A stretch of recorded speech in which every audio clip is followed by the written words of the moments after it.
Hello बच्चों, आज हम बात करेंगे बर्नौलीज थ्योरम की। राइट, बर्नौलीज थ्योरम हमें क्या बताती है? देखिएगा, एक हमने पाइप लिया non uniform area of cross section का। यहां आप देख सकते हो कि मैंने area of cross section different लिया है। मान लीजिए यहां पर area of cross section A1 है और यहां मान लीजिए A2 है, और आपको नजर आ रहा है A2 जो है वो A1 से छोटा है। ओके, अब यहां से सपोज कीजिए लिक्विड का जो फ्लो है वो V1 वेलोसिटी है और यहां पर V2 वेलोसिटी है। राइट, यहां पर प्रेशर आप मान लीजिए P1 प्रेशर है इस सेक्शन पर, और यहां पर जो प्रेशर है वो P2 है। राइट, जाहिर सी बात है P2 की वैल्यू जो होगी वो P1 से कम होगी। राइट, यहां पर P1 प्रेशर की वजह से लिक्विड आगे की तरफ मूव कर रहा है, और ग्राउंड से हम इसकी हाइट मान लेते हैं। ये हाइट हम H1 मान लेते हैं और ये हाइट हम H2 मान लेते हैं। क्लियर है एकदम से, H2 ग्रेटर देन H1 है, यानी यहां पर आप देख सकते हो पोटेंशियल एनर्जी इंक्रीज होगी। तो यहां पे तीन एनर्जीज का रोल आपको देखने के लिए मिलेगा। अब चूंकि लिक्विड जो है वो मोशन में है तो काइनेटिक एनर्जी होगी लिक्विड में, और वो कुछ जमीन से हाइट पर है, कुछ पोजीशन पे है, तो वो पोटेंशियल एनर्जी होगी। और तीसरी प्रेशर की वजह से, ठीक है ना, यहां पर जो एनर्जी होगी वो प्रेशर एनर्जी होगी। तो हमारी बर्नौलीज थ्योरम अगर हम बात करें वो क्या कहती है? बर्नौलीज थ्योरम कहती है किसी भी सेक्शन पर टोटल एनर्जीज, तीनों एनर्जीज का सम कांस्टेंट होता है। राइट, मैं इसकी स्टेटमेंट बाद में लिखता हूं, पहले आपको ये चीजें क्लियर करता हूं यहां पर। राइट, यहां पे आप देखिए, यहां पे सबसे पहले हम देखेंगे प्रेशर की वजह से लिक्विड इस तरह से मूव कर रहा है और यहां पर P2 प्रेशर रह गया है। ओके, तो यहां पे प्रेशर डिफरेंस कितना है? P1 minus P2। इस डिफरेंस की वजह से ये लिक्विड आगे की तरफ से। पहले हम बात करेंगे यहां पे इक्वेशन ऑफ कंटिन्यूटी की। देखिएगा, यहां पर हमारा एरिया ऑफ सेक्शन A1 है, V1 वेलोसिटी से एंटर हुआ। यहां पे एरिया ऑफ सेक्शन A2 है और V2 वेलोसिटी से वो बाहर आ रहा है। तो according to equation of continuity, according to equation of continuity, ये हमारी कहती है कि A1 V1 is equal to A2 V2, यानी किसी भी सेक्शन पर, पाइप फ्लो के किसी भी सेक्शन पर area of section into velocity constant होगी। तो हमने दो सेक्शन ले लिए, एक ये वाला और एक ये वाला। ये हमने कहा A1 V1 is equal to A2 V2। तो यहाँ पे आप देख सकते हो, यहाँ पे चूंकि एरिया ऑफ सेक्शन कम है इसलिए वेलोसिटी ज्यादा होगी। ओके, और ये क्या चीज है? कैपिटल V के इक्वल है। कैपिटल V का क्या मतलब है? Rate of flow of liquid. ये आपका rate of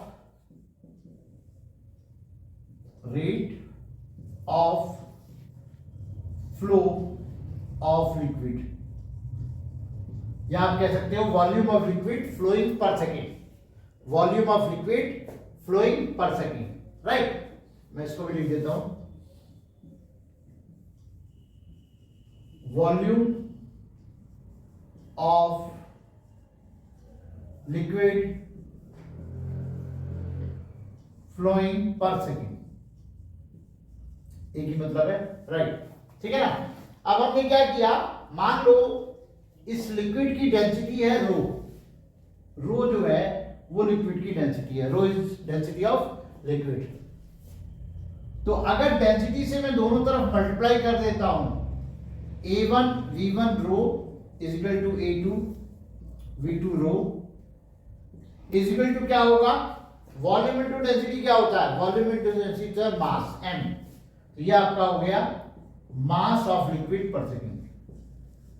mass of liquid per second. ध्यान दीजिएगा, ये आपका वॉल्यूम है, वॉल्यूम में मैंने डेंसिटी से मल्टीप्लाई कर दिया तो मास मिला, लेकिन पर second, mass of liquid per second, यानी पर सेकेंड वो जितना मास एंटर हो रहा है पर सेकेंड उतना ही मास यहां से बाहर निकलेगा। ओके, अब हम इसमें बात करेंगे, सबसे पहले बात करेंगे प्रेशर एनर्जी की, कि कितना प्रेशर एनर्जी इस पे खर्च हो रही है या कितना इस पर वर्क डन हो रहा है लिक्विड के ऊपर। ठीक है ना। आप देखिए यहाँ पे प्रेशर है P1 और यहाँ पे प्रेशर रह जाता है P2। ठीक है ना। तो यहाँ पे देखिए work done on liquid, work done on liquid per second, यानी आप कह सकते हो प्रेशर एनर्जी पर सेकेंड कितनी खर्च हो रही है। प्रेशर एनर्जी पर सेकेंड कितनी खर्च हो रही है, देखिएगा पहले प्रेशर था P1, अब रह गया P2 इंटू V। तो ये आपका work done on liquid per second या प्रेशर एनर्जी पर सेकेंड यहां से आ जाती है। ठीक है ना।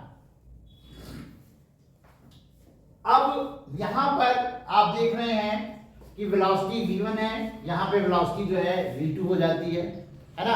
तो यहां पे इंक्रीज इन काइनेटिक एनर्जी हो रही है। तो यहां पर जो इंक्रीज इन काइनेटिक एनर्जी है, increase in kinetic energy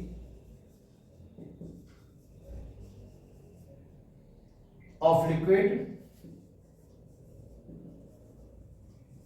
per second will B, ये आपकी हो जाती है half m v2 square minus v1 square. यानी पहले एनर्जी थी हाफ m v1 स्क्वायर, बाद में एनर्जी हो गई हाफ m v2 स्क्वायर। तो अब increase in kinetic energy of liquid per second हो गई half m v2 square minus v1 square. Right. और अब हम निकालेंगे पोटेंशियल एनर्जी। यहां देखेंगे H1 यहां पे बढ़ के H2 हो गया, तो ये पोटेंशियल एनर्जी हमारी बढ़ रही है। राइट। तो इंक्रीज इन पोटेंशियल एनर्जी जो है यहां पर होगी increase in potential energy of liquid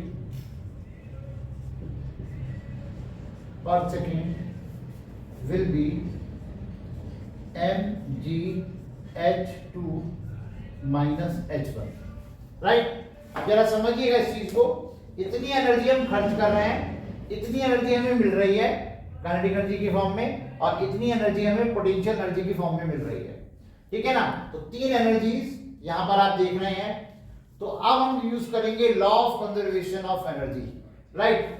ये दोनों हमारी प्लस हो जाएंगी, इतनी बढ़ रही है और इतनी हम खर्च कर रहे हैं। ठीक है ना। तो कैसे लिखेंगे इस चीज को, पॉज करके आप कॉपी करते रहिएगा।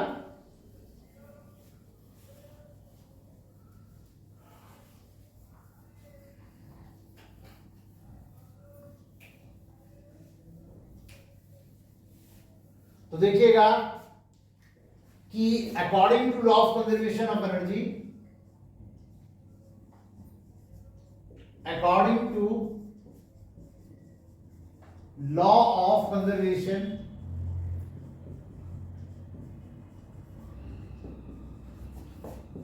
ऑफ एनर्जी, कितनी एनर्जी हमने खर्च की, P1 minus P2 into V, यानी प्रेशर एनर्जी पर सेकेंड इतनी हो गई, और इधर हमारे पास काइनेटिक एनर्जी पर सेकेंड हमें इतनी मिल रही है, और पोटेंशियल एनर्जी पर सेकेंड हमें इतनी मिल रही है। राइट। अब इसको हम मल्टीप्लाई कर लेते हैं, तो ये हमारे पास हो जाता है P1V minus P2V is equal to half m v2 square minus half m v1 square plus mgh2 minus mgh1। One वाली टर्म हम सारी एक तरफ लिख लेते हैं बेटा। तो P1V plus half m v1 square plus mgh1 is equal to, two वाली टर्म एक साथ लिख लेते हैं, P2V plus half m v2 square plus mgh2 right, यानी कि किसी भी सेक्शन पर तीनों एनर्जीज का सम हमें कांस्टेंट देखने के लिए मिल रहा है, यानी किसी भी सेक्शन पर सेकंड जो तीनों एनर्जीज का सम है वो कांस्टेंट है। यही हमारी बर्नौलीज थ्योरम है, राइट। तो इसको हम ऐसे लिख लेते हैं, P V plus half M V square plus M D H is equal to constant, right. अब जैसा आपकी बुक्स वगैरह में लिखा होता है बिल्कुल मैं उसी रूप में इसको ले आता हूं। तो यहां पे हम कह सकते हैं फॉर एन आइडियल लिक्विड, यानी in streamline flow of an ideal liquid sum of pressure energy per second, kinetic energy per second and potential energy per second is constant for all section of flow, right. तो अब देखिएगा इसी चीज को हम यहां पे मैं एक बार देख लेता हूं, P1 माइनस P2, हाँ ठीक है, P1V माइनस P2V, और ये आपका half M V square minus half M V1 square plus MgH2 minus MgH1, तो P1V plus half M V1 square plus MgH1, और ये आपका P2V प्लस हाफ, हाँ ओके ओके। अब आप एक काम करेंगे, थ्रू आउट जो है वो V से डिवाइड कर दीजिए इस इक्वेशन में, इस इक्वेशन को 1 नाम दे देता हूं, डिवाइड बाई V। V क्या है? वॉल्यूम पर सेकंड, ध्यान रखिएगा, वॉल्यूम पर सेकंड। V से मैंने डिवाइड कर दिया तो ये बन गया P plus half m upon V, ये V स्क्वायर, कंफ्यूज मत होइएगा, ये V वॉल्यूम है और ये V वेलोसिटी है, तो ये आपका m upon V GH, right, और ये आपका कांस्टेंट टर्म, ये तो अभी भी कांस्टेंट रहेगी, वो कोई और कांस्टेंट आ जाएगा लेकिन रहेगा तो ये कांस्टेंट ही ना, ओके। तो ये बन गया P plus half rho V square plus rho GH is equal to constant. यहां से हमें पूरी तरह से जो आपकी बुक्स में लिखी रहती है वो स्टेटमेंट हमें मिल रही है यहाँ पे, देखिएगा। ये हो गई pressure energy per unit volume, ये हो गया kinetic energy per unit volume, और ये हो गया potential energy per unit volume is constant. यानी in streamline flow of an ideal liquid sum of pressure energy per unit volume, kinetic energy per unit volume and potential energy per unit volume will remain constant for all sections of flow। ये आपकी है Bernoulli's theorem, right. इस statement को मैं एक बार लिख देता हूं यहां पर, देखिएगा, in streamline flow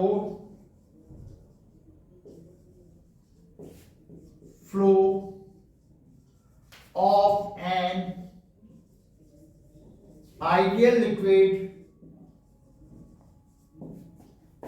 sum of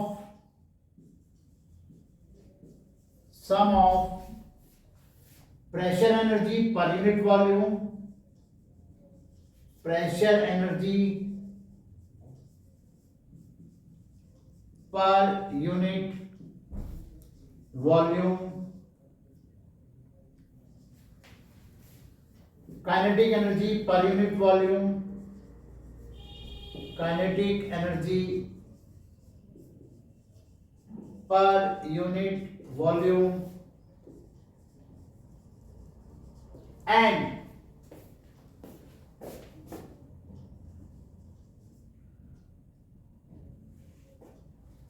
potential energy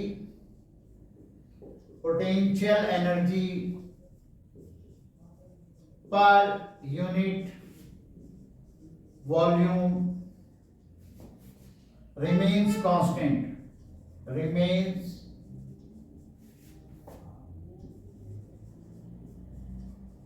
constant at all sections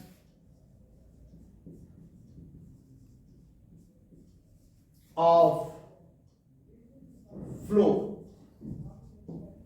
right. ये आपकी streamline flow of an ideal liquid sum of pressure energy per unit volume kinetic energy per unit volume and potential energy per unit volume remains constant at all sections of flow of liquid, right? अब इसको जैसे मैंने पर unit volume लिया है, इसी तरह से पर यूनिट मास और पर यूनिट वेट भी हम लेते हैं, वो भी मैं आपको दिखा देता हूं, लेकिन यहाँ पे डेरिवेशन हमारा कंप्लीट हो जाता है, राइट? लेकिन मैं उसकी डिटेल भी आपको बता देता हूं, आप ध्यान दीजिएगा। मेरे को स्पेस चाहिए तो मैं सारा रिमूव कर रहा हूं ऊपर से ही।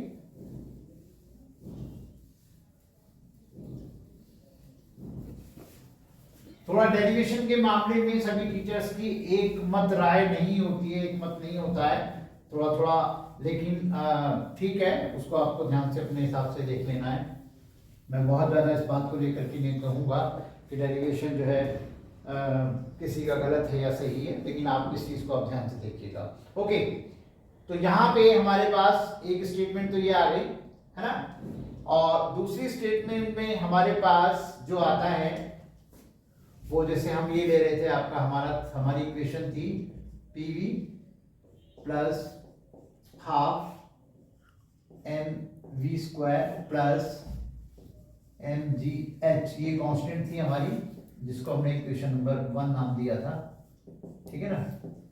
तो इसी में हम अब की बार क्या करेंगे, m से थ्रू आउट डिवाइड कर देंगे, divide by m through out, है ना। तो ये आपका बन जाएगा pv upon m plus half m v square upon m plus m g h upon m।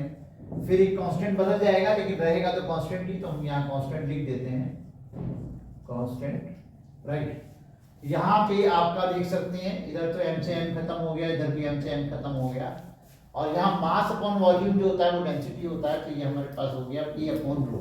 रो का मतलब है mass upon velocity, mass upon volume, density is equal to mass upon volume, right. ये आपके पास हो गया half v square plus G H is equal to constant. तो इसको आप इक्वेशन नंबर 3 बोल दीजिए।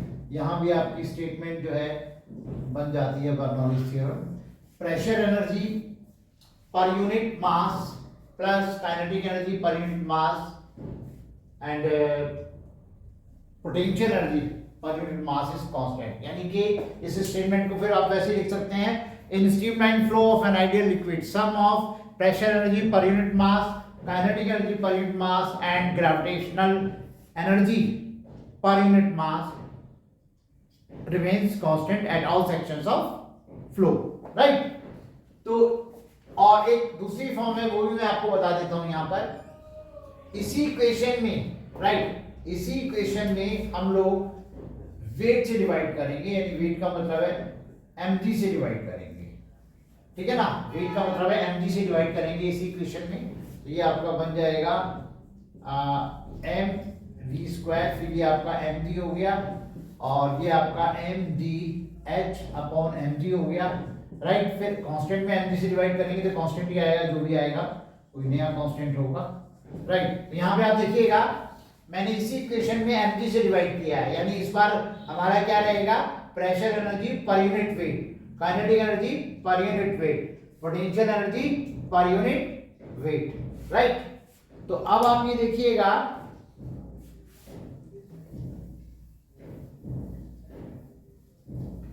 हालांकि एग्जाम में आपको सारी फॉर्म लिखने की जरूरत नहीं है, लेकिन बुक्स में अलग अलग लिखा होता है, तो इसीलिए मैं सारी चीजें आपको क्लियर करा रहा हूं। तो यहाँ पे क्या होगा, देखिए मास अपॉन वॉल्यूम तो है, डेंसिटी हो गया, तो ये बन गया P अपॉन रो इंटू जी। रो का मतलब है मास अपॉन वॉल्यूम, राइट। और यहाँ पे हमारे पास m से m खत्म हो गया, ये बन गया v square upon twice g, और ये आपका बन गया mg से md खत्म हो गया h, ये आ गया कांस्टेंट, ठीक है। इसको मैं नाम दे देता हूं नंबर 4, राइट। अब यहाँ पे एक चीज ध्यान दीजिएगा, ठीक है ना, बिल्कुल आपने कोई मिस्टेक नहीं करनी। हमने क्या किया था, pressure energy per unit weight, kinetic energy per unit weight, potential energy per unit weight, right. तो इसी को हम क्या बोलते हैं, इसको हम बोलते हैं, यहाँ पर लिख देता हूं मैं, यहाँ पर इसको बोलते हैं प्रेशर हेड, इसको हम बोलते हैं बेटा pressure head, right.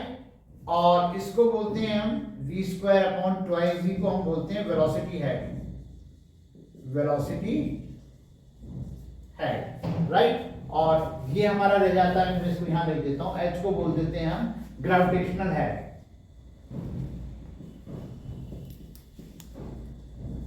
Gravitational head, right. तो यानी कि ये हमारा हो गया, देखिए ये हमारा हो गया प्रेशर हेड, ये हमारा हो गया वेलोसिटी हेड, और ये हमारा हो गया ग्रेविटेशनल हेड। यानी किसी भी सेक्शन पे pressure head, velocity head and gravitational head का जो सम है, sum of pressure head, velocity head and gravitational head will remain constant at all section of flow in case of ideal liquid, right। तो इस तरीके से Bernoulli's theorem को हम तीन तरीकों से बोल देते हैं, एक बार मैं रिपीट कर देता हूं, right. For an ideal liquid, या आप कहिए in streamline flow of an ideal liquid, sum of, अब यहां पे आप pressure energy per unit volume, kinetic energy per unit volume, potential energy per unit volume is constant, right। या आप इनको in terms of mass बोल सकते हैं, pressure energy per unit mass, kinetic energy per unit mass, gravitational energy, potential energy, gravitational potential energy या potential energy per unit mass, total का sum constant, ठीक है ना। या आप इनको pressure head plus velocity head plus gravitational head is equal to constant, किसी भी टर्म में आप इस स्टेटमेंट को बोल सकते हैं। मैं आप कहें तो इस स्टेटमेंट को मैं लिख देता हूं यहां पर, एक बार फिर इसको लिख देता हूं मैं, in streamline flow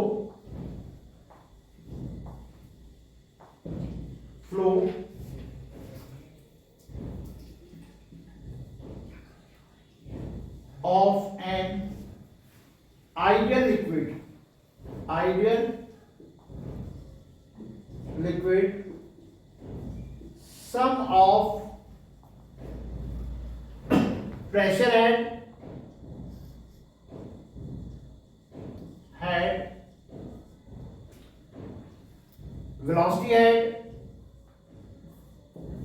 velocity head and gravitational head